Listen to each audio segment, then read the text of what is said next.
everyone. Welcome to a new episode of Carolyn Talks. I'm your host, Carolyn Hines, film critic and journalist, and this is the podcast / YouTube channel where I talk to film creatives from around the world about their work, the industry, and what inspires them. And this is one of my special interviews for the 2023 New York Asian Film Festival. And today I am joined by filmmaker Jin Ong to talk about his feature film, Abang Adik. And this film got me very emotional because it's about two brothers who found each other during the most trying times of their lives. And everything is not perfect because life is not perfect because these are illegal immigrants, some migrants living in Malaysia. And the film shows you how precarious their lives are there in Malaysia. And this is something that anyone around the world, if they're in a migrant family or an immigrant family, can relate to, especially if they're illegal, because there's a level of uncertainty that comes with the life of being an immigrant in another country. So the film talks about that, but it also talks about how things can go horribly wrong in an instant and how life changes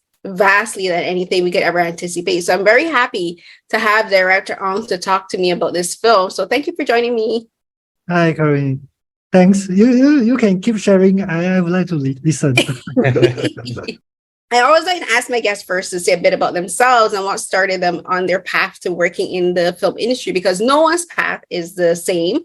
Everyone's life journey is completely different. So what's got you started on becoming a filmmaker? Oh, wow. It's a good question. Okay. Actually, from the beginning, I'm working in a recording company, Sony Music. I'm doing music. Yeah. Until now, it's almost 20 years in Malaysia. Yeah. So from recording company to radio station and then come back to music industry again. Okay, why I want to start to do a film production? Because there's during 2008 that time, because our company is starting having a in-house artist management department. Since you have your own artists, then you must create a lot of things for them. Mm-hmm. Especially like because we are not a production company, that's why if you keep your artist just waiting someone to call your artist to do the drama shooting or TV shooting, there's you need so long time. So on that time, I just think that, hey, why not I can learn myself? I go and learn how to do production, do the drama. That's why I starting to do the production is from TV drama. Idol drama, we call in Asia idol drama at that time. Mm-hmm. So I have been produced 4 TV drama. Then after the TV drama, then I changed to my first movie, film production. Yeah, this is the way that I do until now. Until now, I already produced about 7 to 8 feature film movie. So this is how I'm doing until now. Yeah. See, I'm glad I asked because I would have never, coming from working in the recording industry to film, I've never spoken to a director that had that exact background. So see, I'm always happy to ask a question like that. And it's actually, I was going to ask this question later, but I'll actually ask it now because it's a segue into talking about the film. I love the score for this film. I love how classical it is, and it doesn't push the film. I don't think it's emotionally manipulative for the audience. It's more about supporting the story and supporting the characters, and helping the audience. Like I always love it when the score for a film supports the story more than drives it, because there are some films where it feels like the composer and the director is trying to get the audience to emote with the film, to let emotion connect to the film, but in a forced way. The score for this film doesn't do that. And I love the violin. It's one of my favorite. It is my favorite instrument. And I love how it is featured very heavily in the score. So I want you to talk now about first thing first, finding a composer and working with your composer and your music director for this film, and finding the musical identity for this film, because the music, I think, plays a lot. It's almost like a character in the film itself. So talk about working with the music and coming up with a music identity for the film. Wow, I should record down because I actually said to Ryota. Yeah, his name is Ryota, my composer. Ryota is a Japan mix, Malaysia. It's a mix. And then Ryota also, he is staying in Malaysia. He also holding the red IC. You know, red identity card also similar like no identity card. You also don't have such benefit as a normal citizen. Okay. Okay. So Ryota, yeah, thank you. I just say thank you to you because the scoring almost killed him. Was his first time doing the film scoring, and then you know why I looking for him because he is an artist, he's a singer. He composed, he released a first album, but during the album launch is a pandemic.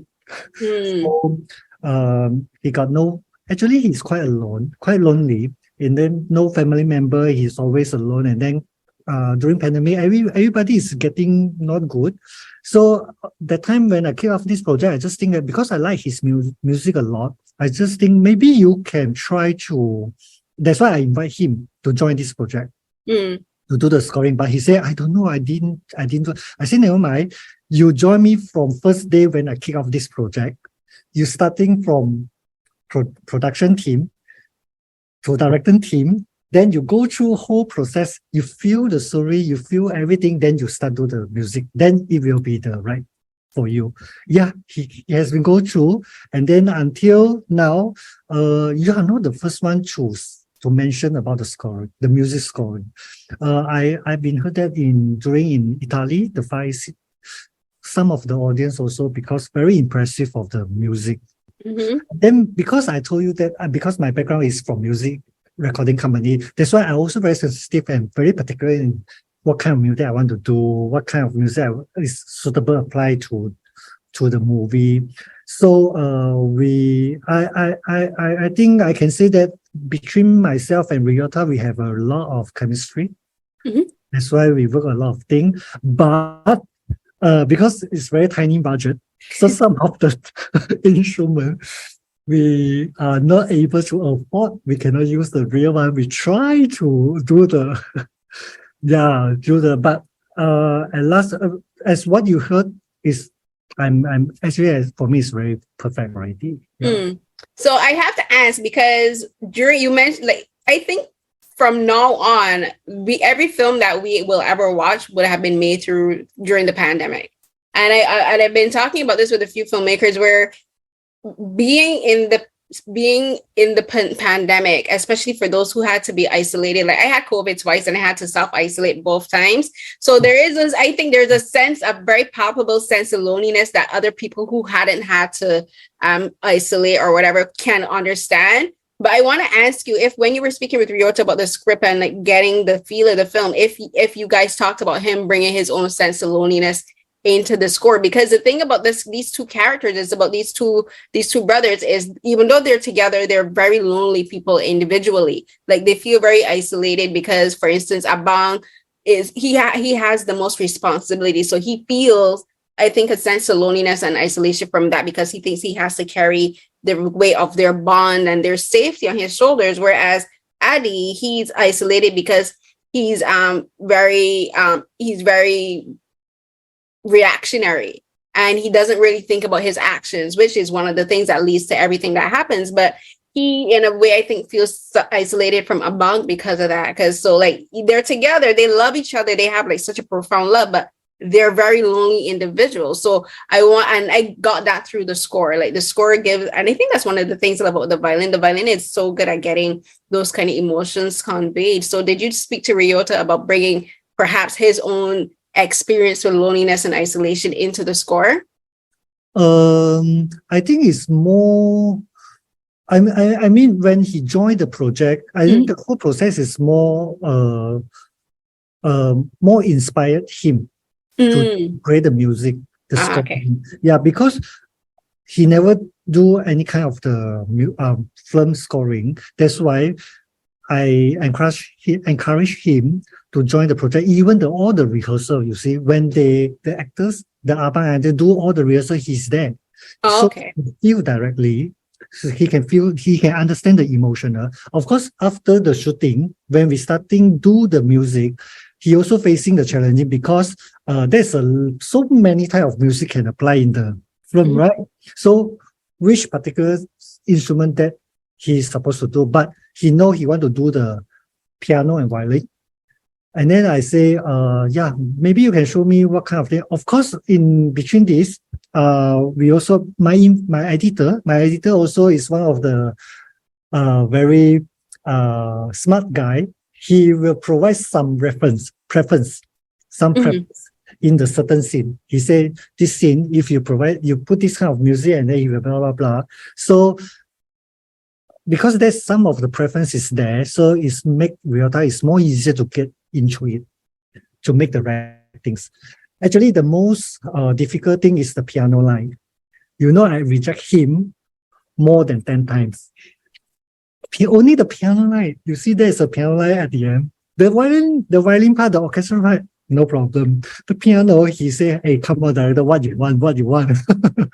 I say, yeah, just do the right thing until I say yes. Right. Okay. So you had these two particular standout instruments, the piano and the violin, which are as I'm a kind of person that loves to find symmetry in things, and in this film, I think there's a lot of symmetry in there's twos, right, and duals. So there's a piano, the violin.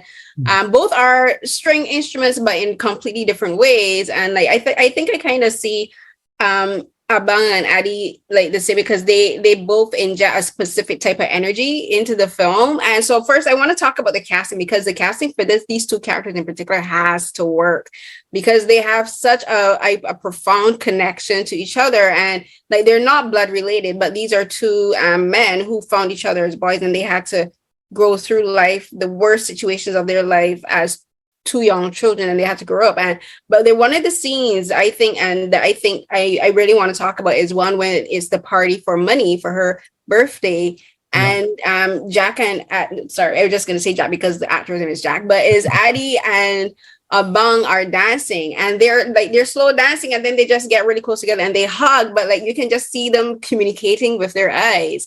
And there's so much chemistry that happens in there, and this whole conversation about trust me, I trust you, I love you, I always love you. Because just before that happened, there was a whole conversation about who, if Abang would ever marry and leave Adi, he has this idea in his head that he will get left alone. So talk about the casting, because that casting for these two characters has to work. And they're like the violin and the piano, same backstory, same.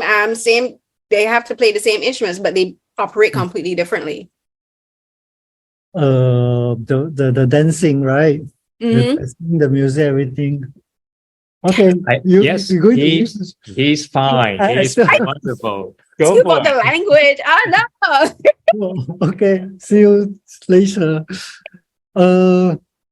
Yeah, actually, I want to talk about the dancing. Actually, that scene, when I'm doing the script, the scene is my favorite scene. My favorite scene. I took more than 8 hours to shoot that scene, because I only allowed to shoot per day 12 hours. I already spent 8 hours for that scene only. Yeah. So my AD almost killed me. No, yeah. It was worth it. It's worth it. Yeah. I like the Carolyn, you watch very detailedly, and then you can share a lot of things, then bring me back to that time when I'm shooting. Just now when I listen to you to describe the things and the music as well. So you the question is the two casts, right? Yeah, they actually because Abang is Taiwan from Taiwan. And that is a Malaysian. Okay. Of course, we do a lot of the meetup, online meeting, and then when he came early, and then stay in Malaysia, and then Adi, Jack, every day accompany him, just like a brother, stay together, and then to build the relationship between them, to get more closer. And then actually Abang Kang Ren, the real name Kang Ren. Abang is a very good actor. Yeah.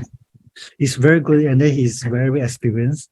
And then he guide me. He teach me sometimes how to do it, because for me, I'm the first director. I'm worried also. but he do a lot of things, and then we have a lot of rehearsal, especially for the sign language. The sign language. Yes. That's the hardest part in this movie. And then for Adi, because Adi is my artist, my in-house artist. He has been following me 13 years already. I know him. So based on this kind of the situation, so for me, I'm glad that we do a lot of the preparation, the prep, when we do a lot of things, and then we do a lot of rehearsal. So that's why when we are due on set, everything is going smooth, and then everything is very quick into the mood and the scene and the story and the character. Yeah. So the cast for me is okay so far. It's not so difficult. I mean, in the cast, the main thing is how to make the Taiwan actors look like Malaysian. Yeah. But for him, he self-prepared a lot of things. First day he came, he started sunburn every day under the sun. Yeah. So he's very professional. Yeah. Yeah, because I know the actor Kang Ren, he's not that dark naturally. He's naturally skinned. So when I was watching the film, I was like, exactly how much did he go to the tanning? Yeah.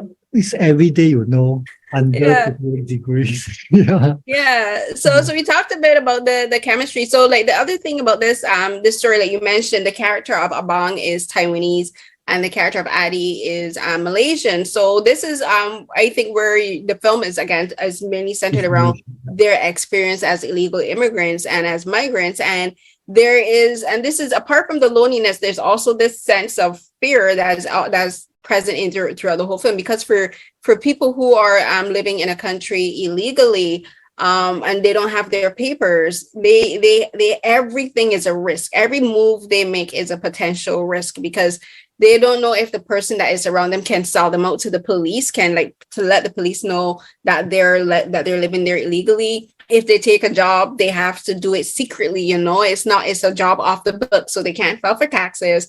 They can't file for income tax, so there's no benefits from that. They get paid under the table, which means they have to take the risk of being underpaid for labor, they're not protected by labor laws or anything like that. And then there is the sense of fear. And this is something that Abang really talks about at the end. And that scene had me, because he's like, my life is terrible. He's like, he's like, how can I have hope when everything about my life is terrible? Because not only is he an illegal immigrant living in Malaysia, but he's also a deaf and mute man. So that's being disabled in a society where he's already disenfranchised, where he's already being pushed to live on the outside of society. It's like, for him, it's like, what is there for me? So talk about making this your story about, first of all, I think a disabled character, because I think that's very important, but then also having a disabled immigrant, illegal immigrant, migrant worker as one of your main leads. Yeah, actually, I try to, even the story is talk about the identity. Okay. And then because everyone is looking for the identity, including the money, the name, the transaction. She also need the identity that she are the real woman. Okay. For Abang Adik, of course, they need the IC. For the migrant or for the foreign worker, everyone need the identity. But for me, this story, this kind of the issue is a background. It's a background. The most important thing is I want to focus back to the human love. Actually, I always want to talk about the love. You know why? Because I think love is a very powerful thing. Yes. Inside the human. And then you see Abang can stay stronger because the love. He loves his brothers. He want to keep him well, and then want to stay together forever. Because in this world, they got nothing. They only have each other. Yeah. So the connection is very close. So that's why the background, because through their point of view, their angle, then you can see what happened in Malaysia of this issue. But for me, I'm not, because some of the audience share with me, say that how come this person like the social worker or the money, what is their other side of the story? Because I say, if I want to talk about the identity. There's a lot of things to talk. That's why I only focus to these two brothers. I want to share the real message is love is the will to keep them survive. Honestly, yes. And then, of course, my intention is not to make people cry. Okay.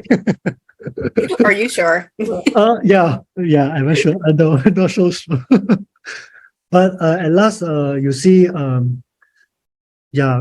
actually, every time when I go through, especially when I'm doing the script, that stage where I'm doing especially Abang's dialogue, even it's a sign language, but there's a dialogue in the script. I feel sad as well, because I say, how come there's people like can survive in this world? They're just like a soul in this land. They cannot go anywhere. When they are born here, they just stay here. Yeah. Yeah. So it's very sad. It's a very sad, but I not consider this is a sad story. At least at the end, there's a hope. You see, Abang sacrificed himself to make Adi to get a new life. So this is then you know the love from Abang is so huge. So this is the main purpose that I want to do this story, honestly. But for the identity issue, the social issue, the thing is just the background to support this story, to let maybe out of Malaysia, the audience out of Malaysia know what happened I believe there's the same issue in different countries. Even in Italy, everywhere got. But Malaysia situation is like that. The government, the government, the police, the immigration, everything you watch in the film is the real one.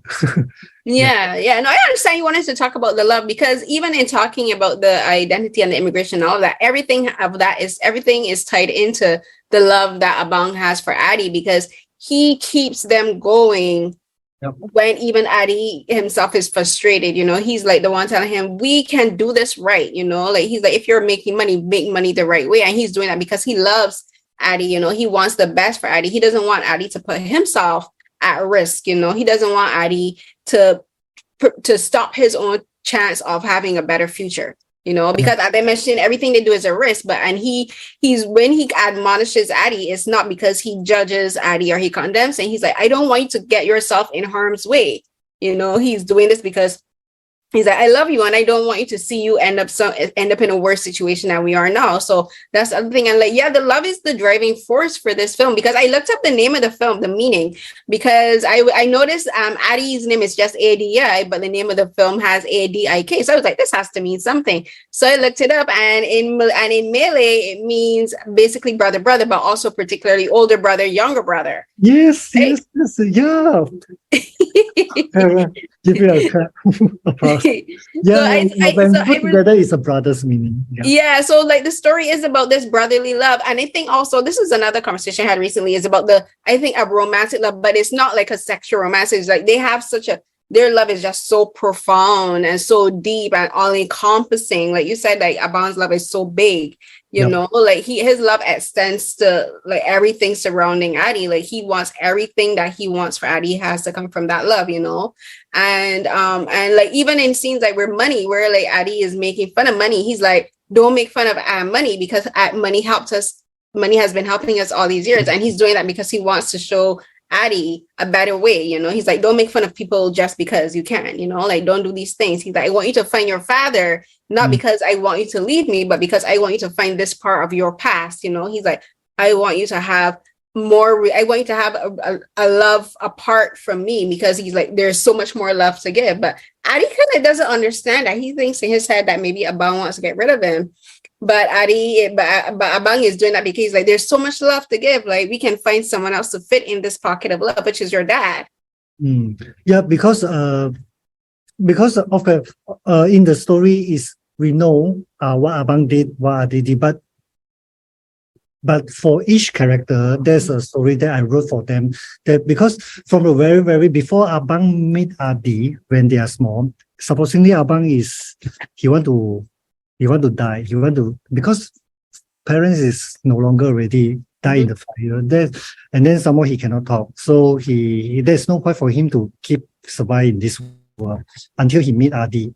And then when the first time he meet the younger Adi, he just sudden think that I need to protect this young boy. Mm-hmm.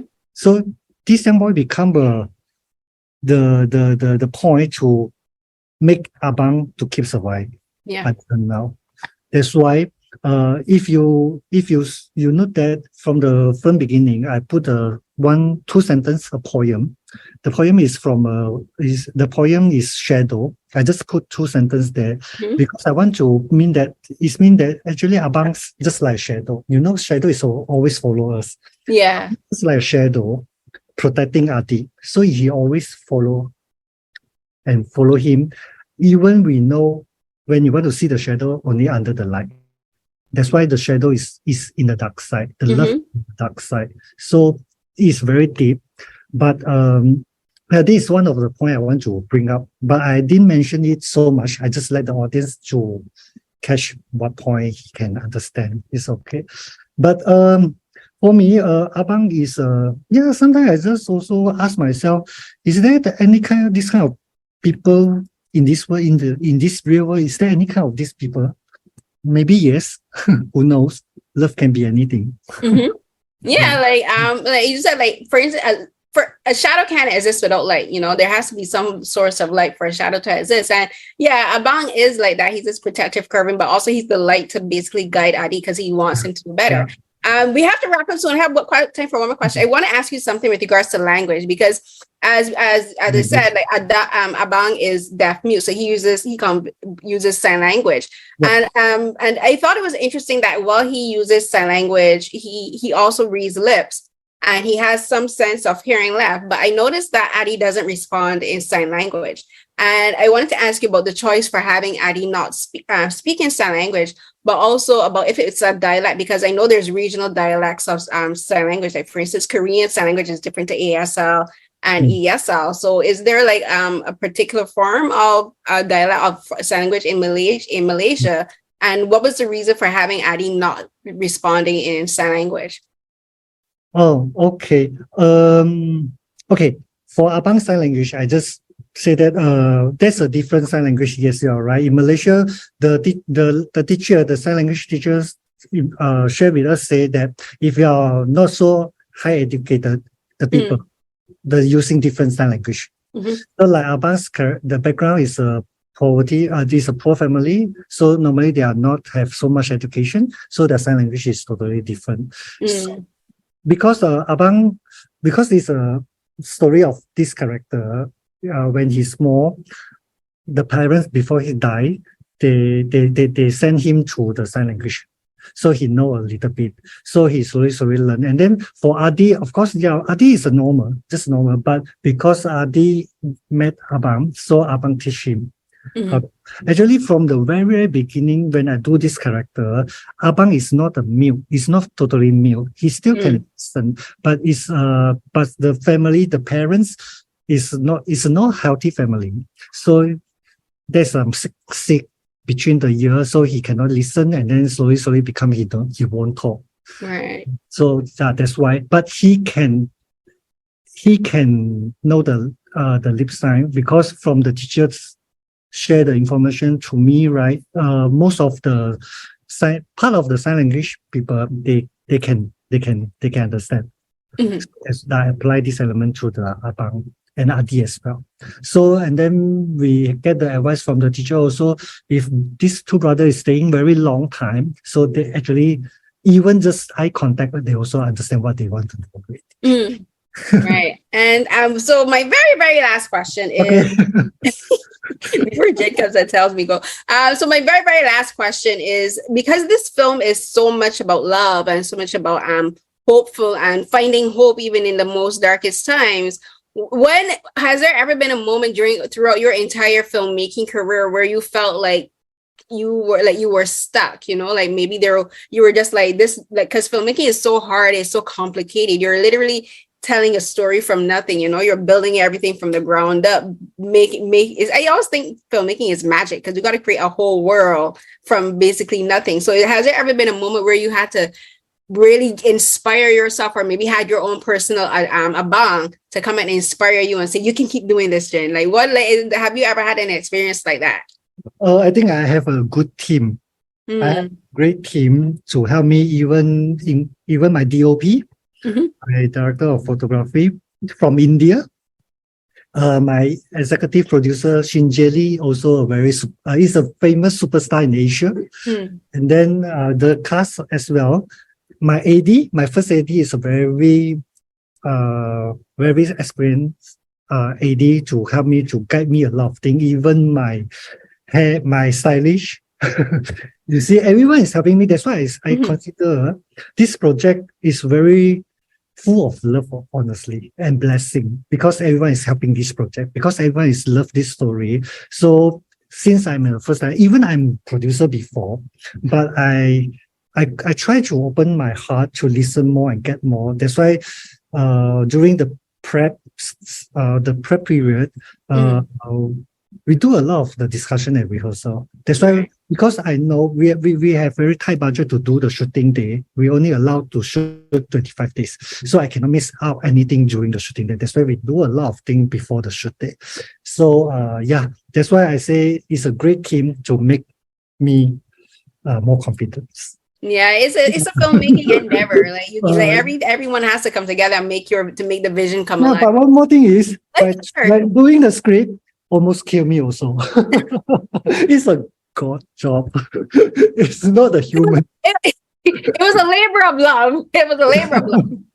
Okay, but I can say that when I wrote the last scene, when they last meet up, after I do, and I also cry when I read the script. I also cry on that time. Yeah, a lot of time. Yeah.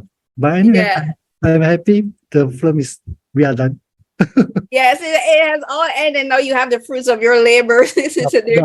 You're just like this was really love. I really love this script, so I'm gonna make this happen. It's a blessing for that. Yep.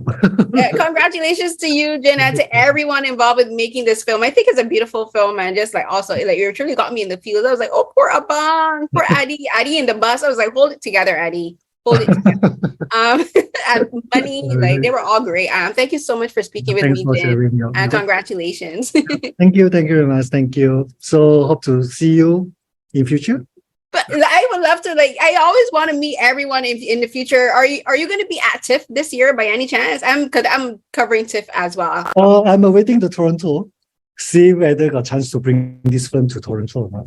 Oh, they haven't made the decision as yet? Not yet. In halfway. Yeah, it's okay. Fingers crossed. Fingers crossed, and we get to talk and chat in person. Yay! Yeah, sure. But anyway, thank you. Nice to meet you. Thanks, you. Nice to meet you too. Have a good day. Enjoy the rest of your evening. Bye-bye. Yeah, love. Finger hurts. Okay. Bye. So everyone, that was another episode of Carolyn Talks, and today I was joined by director and writer Jin Ong to talk about his very emotional and very dramatic, and I think and just like a beautiful film called Abang Adik. And honestly, I got emotional. These two characters, it's like these two brothers, it just like rend my heart. But it's a beautiful film about love. I think about having people who believe in you and trust you and so want the best for you, who can support your vision and want to see you like truly succeed. That's the main, as we talked about in our discussion, especially close to the end, it's like about having people who truly love you. Like their love between these two brothers is so beautiful to see. And I think the scene with them dancing is probably one of my favorite scenes from any film this year that I've seen so far. It's like truly a beautiful sequence. So again, congratulations to Jin and the entire cast and the entire production team. And I hope I do get to meet him at TIFF this year. So fingers crossed that his film gets platform. And as usual, I'll begin my wrap up here. Oh, and thanks to Vincent. Vincent was last week. He was there, but then he was gone. But thanks to Vincent nonetheless for me being there. Actually, I had a question to ask him about language and using and language and interpretation in the film. It was a genuine question I did have to ask him. But again, thank you so much for Vincent for being here today, and also for our previous interview that he helped me with. And you can find this episode of Carolyn Talks in video format on my YouTube channel. That's youtube.com/@Carolyn_Hines. and find links in my author page to these podcast episodes, as well as the YouTube versions and all of my written work on my author page. That's authorory.com/Carolyn Hines. Interviews, film reviews, film analysis, op-eds, all of everything related to film on there as well. My handle on Twitter, Instagram, and TikTok is at CarrieCNH12. That's CarrieCNH12. Usually my pinned tweets, you can find some of my recently published work pinned there. And also I made posts of my published work on my Instagram page as well. And let me see, I'm trying to figure out if I've missed anything. Support the WGA and the SAG-AFTRA strike. Fairness and equitable living wages. I support the workers. I support them getting livable wages, fair treatment, equity, residuals. These studios need to pay up and pay these people what they have earned and what is owed to them. That's unions, #union strong. I'll sign off here. Again, thank you so much to Jen for speaking to me. I wish we had more time. I always wish for more time for my interviews because I always have so many questions and observations to share. But until the next episode of Carolyn Talks, everyone, stay safe. Bye.